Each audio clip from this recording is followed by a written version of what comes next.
अल्हम्दुलिल्लाह वस्सलातु वस्सलामु अला रसूलिल्लाह। Rejection of atheism के एपिसोड नंबर 2 में आप लोगों का बहुत बहुत स्वागत है।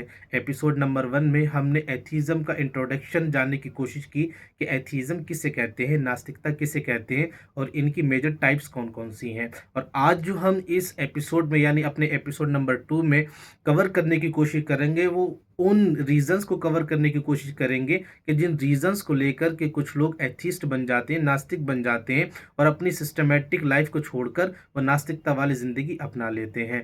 तो सबसे पहला जो रीज़न इसमें आता है, यानी सबसे पहले जो किसी शख्स के जहन में कुछ रीजंस जो होते हैं कि जिन रीजन को लेकर के वो नास्तिक बनता है या मुल्हिद बनता है या बेदीन बनता है, अधर्मी बनता है, तो उसका सबसे पहला जो क्वेश्चन आता है जहन में कई लोगों के जो होता है वो ये होता है, वो फिलोसफिकल क्वेश्चन होता है, यानी या इंटेलेक्चुअल क्वेश्चन कह लीजिए कि अगर उसका कहना ये होता है कि अगर वाकई में गॉड एग्जिस्ट करता है, क्रिएटर मौजूद है, अल्लाह मौजूद है, तो हमें को इस पर कोई साइंटिफिक प्रूफ क्यों नहीं मिलते। यानी उसका कहना होता है कि अगर वाकई में गॉड एग्जिस्ट करता है, क्रिएटर एग्जिस्ट करता है, हम क्रिएशन नहीं है, कोई क्रिएटर मौजूद है, हमें जिसने बनाया है वह मौजूद है, वो एग्जिस्ट करता है, तो हमारे पास में कोई साइंटिफिक प्रूफ क्यों नहीं है उसके बारे में। तो क्वेश्चन नंबर उनका 1 होता है ये, या इसको डाउट कह लीजिए। इसी तरह से जो ये डाउट नंबर 2 होता है वो होता है प्रॉब्लम प्रॉब्लम ऑफ एविल। ये सबसे बड़ी टाइप्स में से एक टाइप होता है।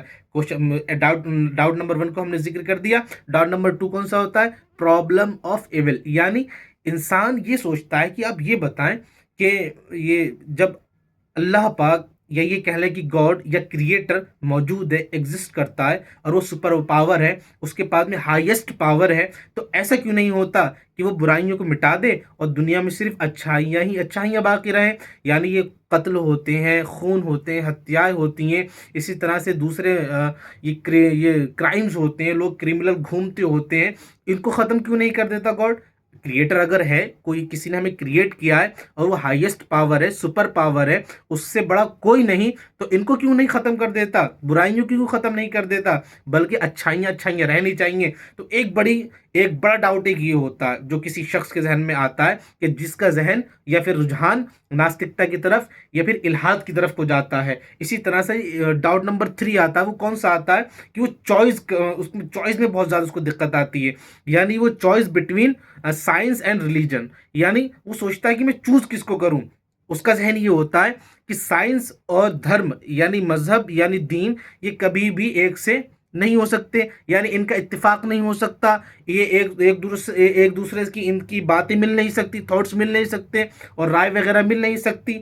यानी जो थ्योरी साइंस की है, धर्म उसको डिनाई करता है, जो धर्म में जो बात दिखाई जाती है उसको साइंस डिनाई करता है और रिजेक्शन करता है। तो कई बार ऐसा होता है कि वो इंसान धर्म को छोड़कर, मजहब को छोड़कर, दीन को छोड़कर वो क्या करता है, वो साइंस को चूज कर लेता है। ये 3 डाउट्स हो गए। इसके बाद में चौथा डाउट आता है, वो एनवायरमेंटल फैक्टर्स में का होता है। यानी वो ये सोचता है कि जब वो ऐसे माहौल में ऐसे माहौल में पढ़ा और उसी माहौल में बड़ा और इसी में वो परवान चढ़ा, इसी में वो बच्चा रहा, उसी में वो जवान हुआ, इसी में बूढ़ा हो गया, और ऐसा माहौल उसको मिला कि उसमें बहुत ज़्यादा मजहबी और धार्मिक शख्स नहीं पाए जाते, बहुत ज़्यादा अच्छी जहनीत के लोग नहीं पाए जाते। कई मरतबा ऐसा होता है और वो कहते हैं कि भाई किसी धर्म की ज़रूरत नहीं और इंसान आज़ाद है, कुछ भी कर सकता है। आज़ादी की बात, इस पर मुस्तकिल एक बहस होगी, इसे पार्टिकुलर वीडियोस भी बनेगी कि आज़ादी का मतलब क्या होता है। ठीक है कि इंसान आज़ाद है, ठीक है आज़ाद है, कोई नहीं कहता कि आपको कैद कर लिया जाएगा या फिर आप गुलाम है, ना,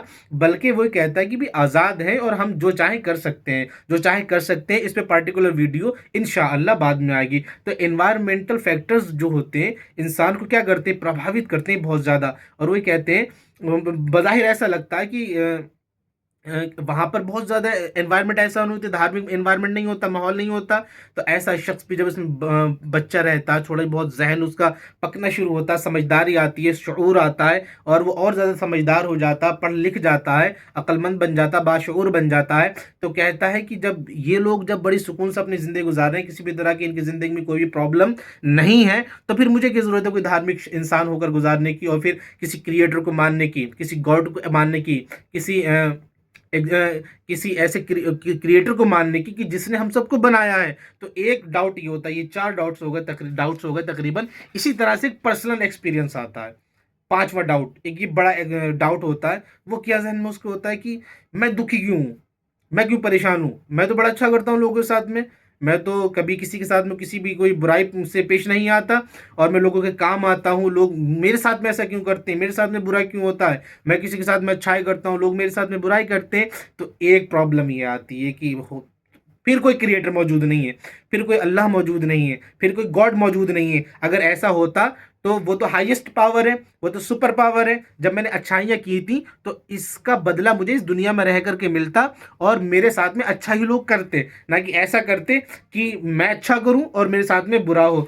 इसी तरह से एक जो इसी की टाइप आती है, वो आती है डिसेप्शन की, या हिपोक्रेसी कह लें आप, यानी उसको उर्दू में मुनाफकत कह लें, मुनाफकत अमली कह लें। यानी इंसान की ज़बान पर कुछ और होता है और उसका किरदार कुछ और होता है। मिसाल के तौर पर कि वो किसी ऐसे शख्स को देखता है कि जो निहायत नेक, अच्छा, महज़्ज़ब, तमीज़दार और समझदार होने की बातें करता है, लेकिन वो काम ऐसे करता है कि जिससे उसकी इन बातों के सारी बातें खिलाफ हो जाती हैं, यानी अपोजिट सारे काम करता है। मिसाल के तौर पर वो कहता है कि अपने डिज़ायर्स को कंट्रोल करो, शहवत को अपने कंट्रोल करो, कभी भी किसी भी तरह की वल्गैरिटी में ना पड़ो, ठीक है, इसी तरह के कोई दूसरे गलत कामों में ना पड़ो। अब वो क्या करता है, इसी तरह के कामों में पड़ता है और वो लोगों को बताता है अच्छाई की बातें, लेकिन खुद बुराई में मुलव्विस होता है, उसी में फंसा हुआ होता है, बुराइयां ही करता है। तो कई बार ऐसा होता है कि सोचते हैं कि देखें ये धार्मिक होने की बातें करता है, खुद को बहुत बड़ा धार्मिक कहता है, खुद को बड़ा मजहबी कहता है, खुद को बड़ा दीनी कहता है, लेकिन इसके हालात खुद ऐसे हैं कि बहुत बड़ा मुनाफिक है, इसकी ज़बान पर कुछ और है लेकिन इसका किरदार कुछ ऐसा। एक वजह इसकी ये हो सकती है। इसी तरह से इन डाउट्स में से एक डाउट जो है वो है साइकोलॉजिकल फैक्टर्स। इंसान सोचता है कि ख़ास तौर से यंग एज में कि मैं सोच क्यों नहीं सकता, मुझे सोचना चाहिए, और मुझे मैं सोचूंगा, मैं अपनी आज़ादी के साथ में सोचूंगा और मैं जो चाहूँगा सोचूंगा।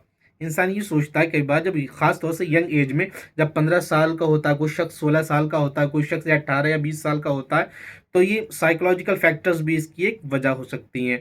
और सबसे बड़ा रीज़न, इसका सबसे बड़ा रीज़न जो होता है वो मिसअंडरस्टैंडिंग होता है। यानी कई लोग ऐसा होता है कि वो रिलीजन को सही से स्टडी नहीं करते, सही से स्टडी नहीं करते, प्रॉपरली स्टडी नहीं करते, जिसकी बिना पर वो गलत समझने की बिना पर, उसकी वजह से, उसके कारण और उसके रीज़न से वो भटक जाते हैं और नास्तिकता की तरफ को माइल हो जाते हैं और नास्तिकता को अपना लेते हैं और एथीज़म की तरफ को बढ़ जाते हैं और अपने एक मुनज़्ज़म, महज़्ज़ब और प्यारी ज़िंदगी को छोड़कर बल्कि वो ऐसी ज़िंदगी में आ जाते हैं कि जिसमें किसी भी तरह की कोई लिमिट या सीमा नहीं होती। लिमिट या सीमा, ये भी एक मुस्तकिल और पार्टिकुलर वीडियो की एक ये बहस है, और ये बाकायदा एक ज़बरदस्त आर्गूमेंट होगी, क्योंकि ये वीडियो बहुत ज़्यादा लंबी हो चुकी है। तो मैं सोचता हूँ कि और वीडियो को ना लंबा करते हुए इसी पर इक्तिफा किया जाए। और आखिर में जो मैं कहना चाहता हूँ वो ये कि जो मैंने रीज़न्स आपके सामने बताए हैं, ये बहुत कॉमन रीज़न्स है, बहुत ज़्यादा कॉमन रीज़न्स है। तकरीबन हर एक एथीस्ट, हर एक नास्तिक का अपना अलग डिफरेंट रीज़न होता है। तो लिहाजा हमें ये ज़रूरी है कि इनको क्रिटिसाइज़ करने से पहले इनकी रीज़न्स को समझें, फिर इनकी बातों का बड़े अदब एहतराम के साथ में जवाब दें। अस्सलामु अलैकुम वरहमतुल्लाहि वबरकातुहू।